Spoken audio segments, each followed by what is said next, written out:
Basi kwa heshima zote nimkaribishe makamu mwenyekiti wa chama cha ACT Wazalendo Tanzania Bara, ndugu Mchinjita, kuja kuyasoma maazimio maalum ya kamati kuu maalum ya dharura iliyofanyika jana tarehe 3 mwezi wa 5. Karibu.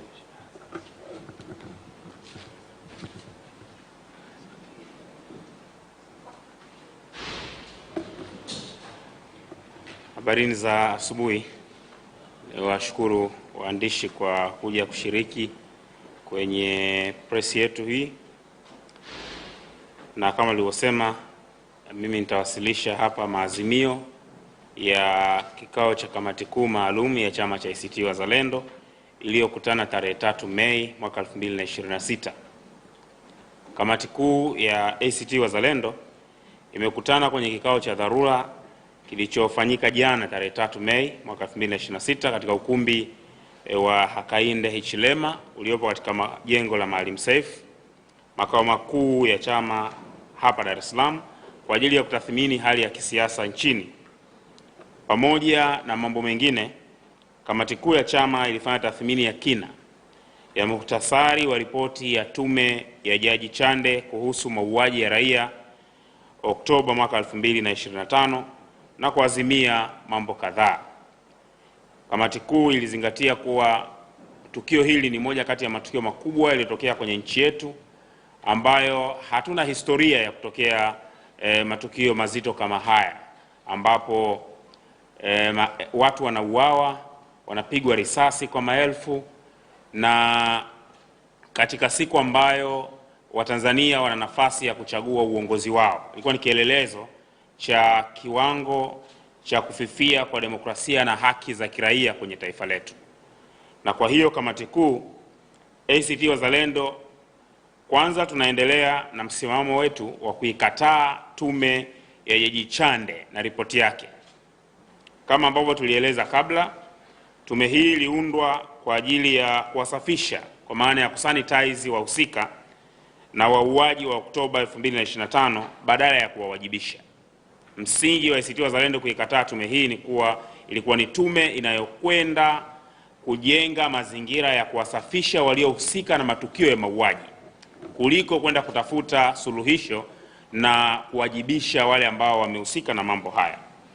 Sababu kubwa ambazo zinatufanya tuikatae ni moja, ripoti au tuikatae ripoti hii ni moja, ripoti inawalinda wahusika wa mauaji kwa kukwepa uwajibikaji na inavisafisha vyombo vya ulinzi na usalama vilivyohusika badala ya kuviwajibisha.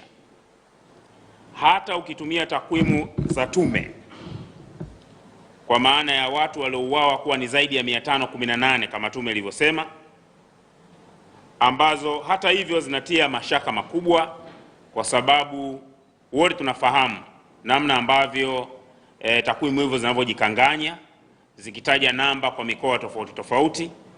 Lakini ukweli kwamba katika kipindi cha mauaji mitandao ilizimwa na mawasiliano ilikuwa na shida kubwa. Kwa hiyo kupata taarifa sahihi juu ya nani hasa walihusika katika mazingira ambayo sehemu kubwa ya jamii ilikuwa inapenda kuwepo kwa tume huru ya kuchunguza, inatoa picha kwamba taarifa hii ni ndogo kati ya eneo kubwa sana ambalo au tatizo kubwa tulilokuwa nalo katika kipindi cha mauaji haya ya Oktoba 29. Haingia akilini kwa nini tume imeshindwa kutumia japo takwimu hizo ili kutoa wito wa vyombo vya ulinzi na usalama kuwajibika. Hatujawahi kuwa na tukio ambalo mauaji yanafanyika ya raia na watu zaidi ya 518 tume nasema wameuawa, na then kukawa hakuna mtu anayewajibika. Tume imetumia muda mrefu kuchunguza picha walizoziita ni za AI zilizoonesha maiti ambao walikuwa wamezagaa kwenye mahospitali, wamebebwa kwenye malori, na kuthibitisha kwamba sizo. Lakini haikutumia muda japo kidogo sasa kuhangaika na kwamba watu hawa waliouawa na nani. Hili ni jambo ambalo linashangaza na kuondosha kabisa dhana kwamba tume hii ilikuwa ina malengo ya kututoa hapa tulipo kwenda mbele. Lakini jambo la pili, tume inatia hatiani wananchi kwa kubadili malalamiko yao halali kuwa vurugu zilizopangwa. Yaani tume inaeleza vyanzo vya kile kilichotokea. Katika kile ambacho wanakiita ni vyanzo, wanataja mambo matano makubwa sana. Wanataja matukio ya utekwaji wa raia, malalamiko juu ya kutoshughulikiwa kwa mifumo ya uchaguzi kwa maana ya haki ya raia kuchagua viongozi wao, wanataja malalamiko ya kutobadilishwa kwa katiba ya nchi hii na mambo mengi sana basic, na kwamba haya ndio ambayo yamekuwa ndio vyanzo vya kile kilichotokea. Lakini tume ghafla inakwenda kutaja kwamba inakwenda kuwashushia lawama hao walioandamana na kuwaita watia vurugu. Yaani una basics, una vyanzo ambavyo ni bora, vyanzo ambavyo ni logical, lakini wanaporeact wanaitwa watia fujo. Tume inawaita waandamanaji ni watu waliokuwa wamebeba silaha.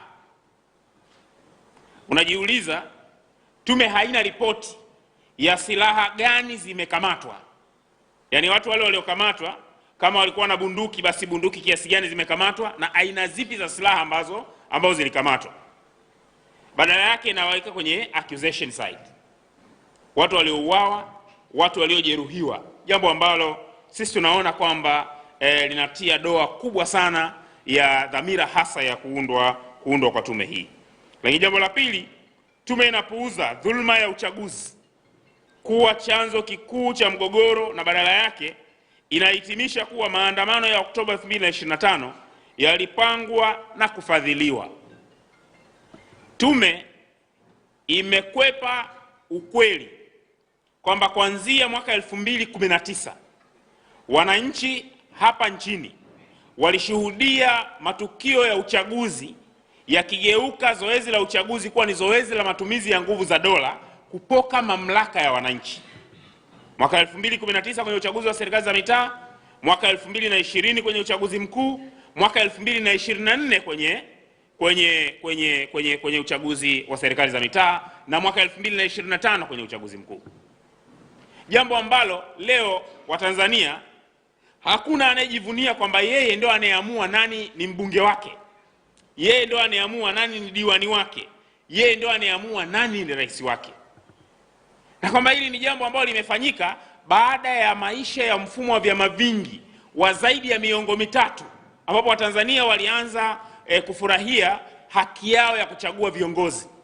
Ghafla wameingia kwenye kiza, wakipokwa mamlaka yao na kukiongezeka matumizi makubwa ya vyombo vya dola kwenye uchaguzi na watu wengi kuwa wamejeruhiwa. Tume imeshindwa kuzingatia kwamba 2020 kwa mfano kulikuwa na mauaji kama haya yalifanyika Zanzibar, watu zaidi ya 21 waliuawa, watu walijeruhiwa, akina mama walibakwa kwenye matukio ya uchaguzi.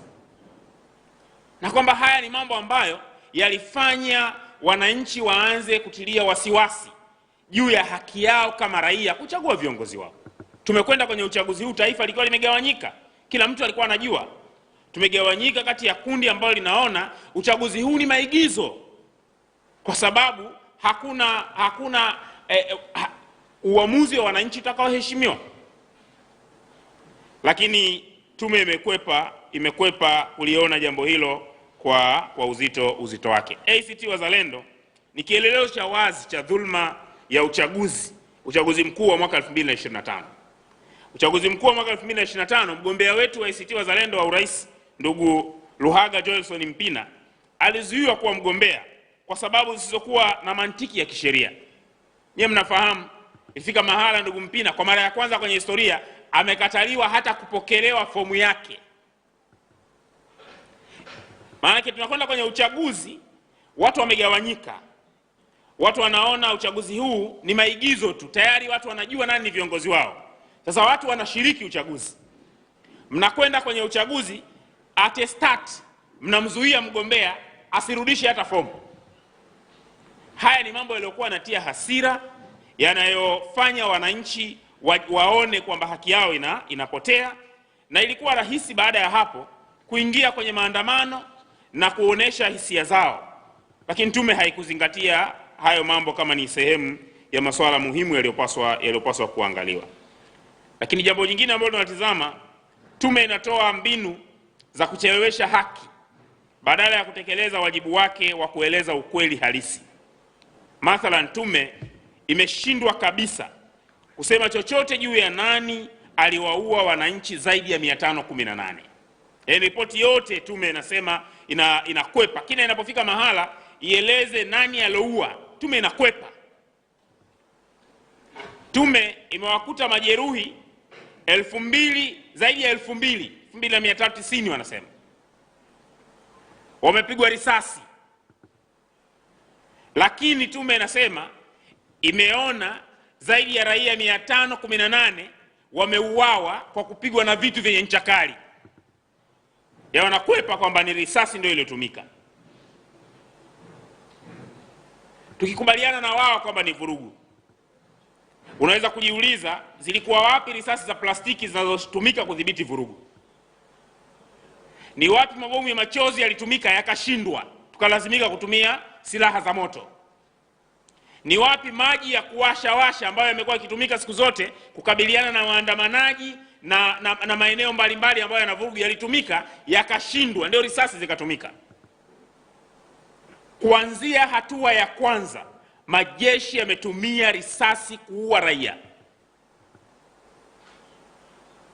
Hapa kwetu ofisini, sisi tulikuwa tunashiriki uchaguzi, lakini ofisi yetu imepigwa risasi 2. Jengo limepigwa risasi kwa sababu kulikuwa na vijana tu hapa center wana organize information. Walipokuwa wanafuatilia wale waliokuwa wanazunguka huko na kutaka kuchukua picha, wakashambulia kwa risasi hapa. Hapa kulikuwa na nani ambaye alikuwa anafanya vurugu kiasi ambacho maji ya kuwasha ya kumtosha, mabomu ya machozi ya kumtosha, jeshi likaamua kutumia risasi. Kwa hiyo moja kwa moja kuanzia hatua ya kwanza, tume imekwepa kuona mvua ya risasi iliyokuwa inanyesha Dar es Salaam ikiwashambulia raia waliokuwa kwenye majumba yao. Hao vijana walikuwa wanataka kupigwa risasi hapa, walikuwa ofisini, hawakuwa hata nje ya ofisi.